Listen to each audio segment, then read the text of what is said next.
अफगानिस्तान में भूकंप से मरने वालों की संख्या 1411 हो गई है, जबकि घायलों का आंकड़ा 3250 से ज़्यादा हो गया है। अफगानिस्तान में जलालाबाद के पास रविवार रात 6.0 तीव्रता का भूकंप आया था। इस वक्त ज़्यादातर लोग सो रहे थे। इस वजह से भी इमारतों के मलबे में दब गए। अफगानिस्तान की तालिबान सरकार ने दुनिया भर से मदद मांगी है। इसके बाद भारत ने मदद के लिए 1000 टेंट काबुल भेजे हैं। साथ ही 15 टन खाने का सामान काबुल से कुनार भेजा गया है। विदेश मंत्री एस जयशंकर ने एक्स पर लिखा कि भारत आगे भी राहत सामग्री भेजेगा। 2021 में तालिबान सरकार बनने के बाद अंतर्राष्ट्रीय संस्थाओं ने अफगानिस्तान की मानवीय सहायता रोक दी थी।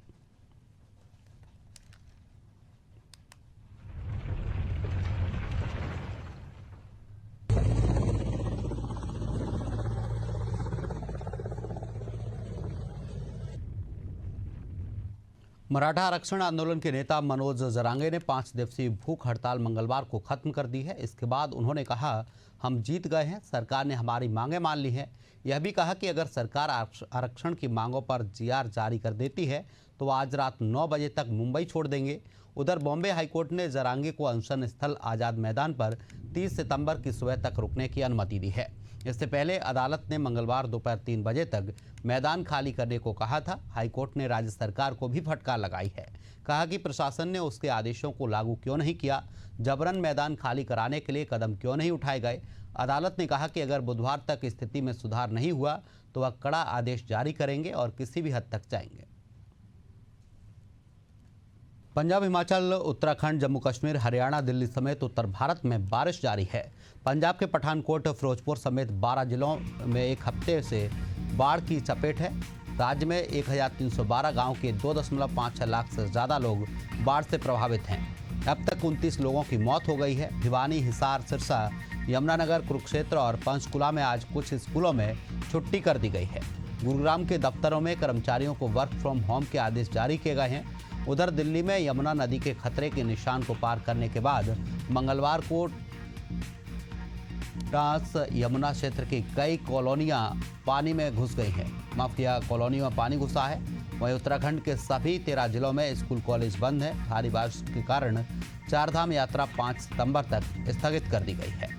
तो अलग अलग तस्वीरें आपको दिखा रहे हैं जहां पर बारिश का कहर जारी है। लगातार हो रही बारिश से बाढ़ के हालात बन गए हैं। बद्रीनाथ हाईवे पर लैंडस्लाइड हुआ है। वहीं दूसरी तस्वीर में आप देख सकते हैं जम्मू में चिनाब का जलस्तर बढ़ा है। नोएडा में बाढ़ के हालात हैं। अमृतसर में बचाव कार्य जारी है बाढ़ की वजह से।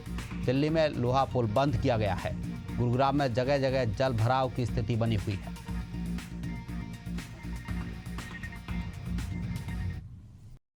मध्य प्रदेश हाईकोर्ट ने उज्जैन के महाकाल मंदिर के गर्भगृह में आम भक्तों के प्रवेश पर रोक और वीआईपी श्रद्धालुओं को विशेष अनुमति देने के मामले में कलेक्टर के जारी आदेश को सही ठहराया है। कोर्ट ने स्पष्ट किया है कि गर्भगृह में किससे प्रवेश मिलेगा यह तय करने का अधिकार कलेक्टर के पास ही रहेगा। आपको बता दें, इंदौर के वकील दर्पण अवस्थी ने जनहित याचिका लगाई थी। गुरुवार को सुनवाई के बाद कोर्ट ने फैसला सुरक्षित रखा था। सोमवार को फैसला सुनाया गया। कोर्ट के निर्णय के मुताबिक जब तक कोई नया आदेश नहीं आता तब तक गर्भगृह में प्रवेश व्यवस्था पूर्वतः बनी रहेगी, यानी आम भक्त गर्भगृह में प्रवेश नहीं कर सकेंगे और यह अधिकार केवल कलेक्टर के विवेक पर आधारित होगा। इस फैसले को लेकर महाकाल के श्रद्धालु काफी नाराज हैं।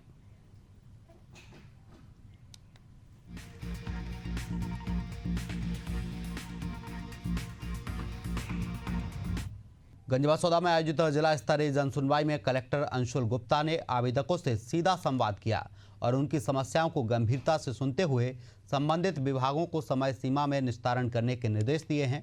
कलेक्टर ने कहा कि प्रत्येक आवेदन को संवेदनशीलता के साथ लिया जाए और पीड़ित को समय पर न्याय मिले यह सुनिश्चित किया जाए।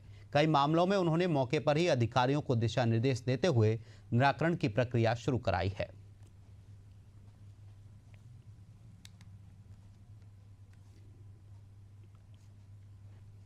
सामान्य रूप से गंजबासौदा तहसील में जो है हमारे अधिकारी जो हैं समस्या का निर्धारण सब डिवीजन स्तर पर कर लेते हैं, लेकिन फिर भी ज़िले में अलग अलग स्थानों पर जा करके ताकि आवेदक को जो है ज़िले तक आने के लिए परेशान ना हो, इसके लिए हम लोग समय समय पे तहसीलों में भी जनसुनवाई करते रहते हैं।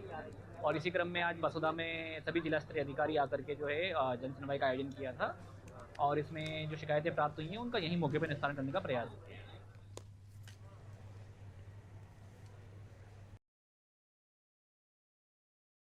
भारतीय सेना में 30 वर्षों तक सेवा देने के बाद आज सूबेदार मनोज गोस्वामी सेवानिवृत्त होकर कुशीनगर एक्सप्रेस से गंजबासौदा पहुंचे, जहां रिटायर्ड आर्मी संगठन परिजनों और मित्रों ने उनका भव्य स्वागत किया है। वहीं रिटायर्ड आर्मी संगठन द्वारा उन्हें खुली जीप में बैठाकर रैली के रूप में दादाजी प्लाजा तक लाया गया, जहां सम्मान समारोह का आयोजन किया गया है।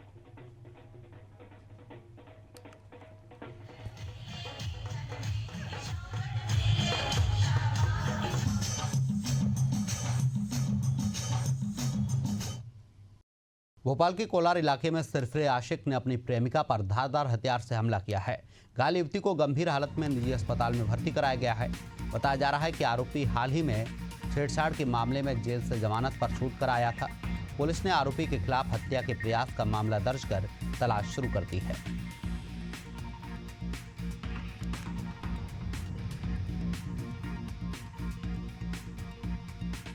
कोलार थाना अंतर्गत कजली खेड़ा में कल रात 8:30 बजे की घटना है।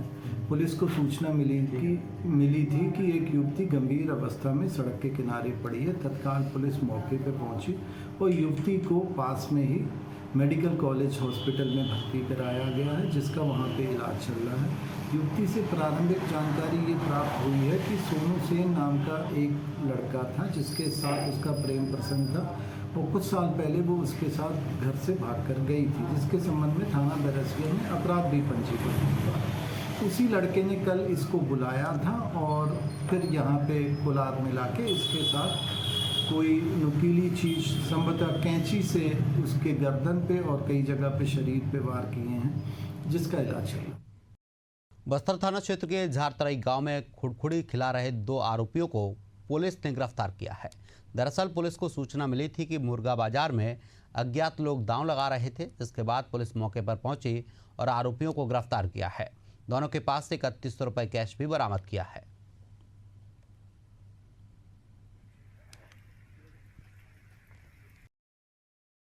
जामताड़ा के मोहली टोला से हैसिल तक जाती 4 किलोमीटर की सड़क पूरी तरह जर्जर हो चुकी है। बरसात में यह सड़क दलदल और हादसों की वजह बन जाती है।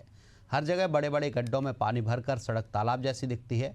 ग्रामीण अपनी जान जोखिम में डालकर इसी रास्ते से रोज गुजरने को मजबूर हैं।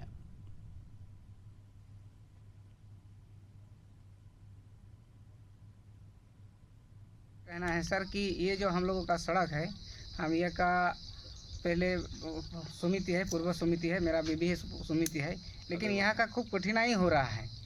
इतना कठिनाई कि कोई बीमार वगैरह तो होता है, लेकिन अभी जैसे कि सरकार से कुछ आवास वगैरह भी मिला है, तो ऐसा होता है कि ना बालू आ सकता है ट्रक गाड़ी में, ना कोई ईंट वगैरह आ सकता है। इसीलिए और ज़्यादा कठिनाई हो रहा है। आज सरकार दावा भी दे रहा है कि जल्दी आवास वगैरह करिए, लेकिन परेशानी के खातिर ये लोग भी नहीं कर पा रहा है। और इतना माने कि कोई गाड़ी तो घुसता ही नहीं है ट्रक वगैरह। लेकिन हम लोग ये सरकार से विनती करते हैं कि जल्दी रोड बन जाएगा तो हम लोगों का परेशानी ठीक होगा। दिक्कत है कि हम लोगों का सड़कें अभी अच्छा नहीं है, ऐसे कच्चा सड़कें आप लोग देख सकते हैं, आने जाने में भी काफ़ी दिक्कत होता है। जो कि अभी मान के चले कि हमारे गांव में अगर किसी को कोई बीमारी अगर हो जाता है, उसको हॉस्पिटल ले जाने की ज़रूरत पड़ता है, तो फिर गाड़ी माड़ी इधर से पार भी नहीं होता है। जब तक उसको हम लोग वहाँ से लेके आएंगे इस गाँव तक, तब तक तो बहुत कुछ भी हो सकता है। तो इसके लिए हम लोग चाहते हैं कि हम लोगों का ये जो सड़कें हैं सुरक्षित बन जाए, जाके हम लोग आना जाना कर सके।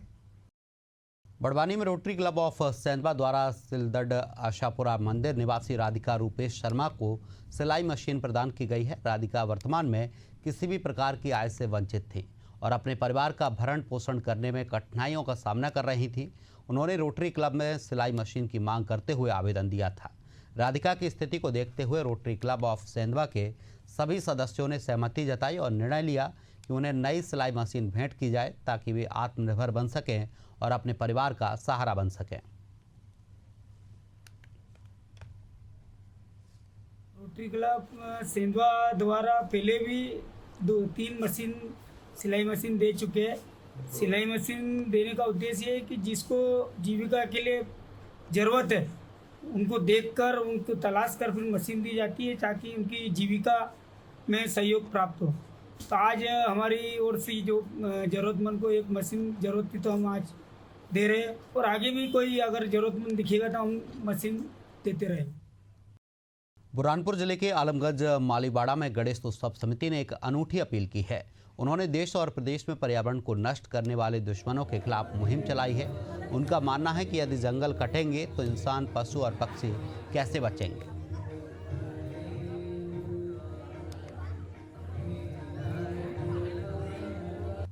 देखिए, समूचे विश्व के अंदर जिस प्रकार से पशु पक्षियों का और जंगलों का काटने का जो प्रयत्न पूरे विश्व में और हमारे भारत देश में भी जिस प्रकार से वन्य प्राणी और जंगल घट रहे हैं, उसी को बचाने के लिए हमने इस थीम को और हमारे गणेश जी की प्रतिमा को उसी प्रकार आकार से हमने डाला है। जिस प्रकार से आप प्रतिमा में देख सकते हैं कि किस प्रकार से वन्य जीवों के संरक्षण हेतु ये प्रतिमा उस पर आधारित है। जंगल जो कटाई हो रही है, इसके वजह से वातावरण सब बिगड़ रहा है। इसके लिए क्लाइमेट के लिए मतलब ये प्रेरणा दे रहा है कि भाई जंगल लगेगा तो मतलब अपना जीवन अच्छे चलेगा।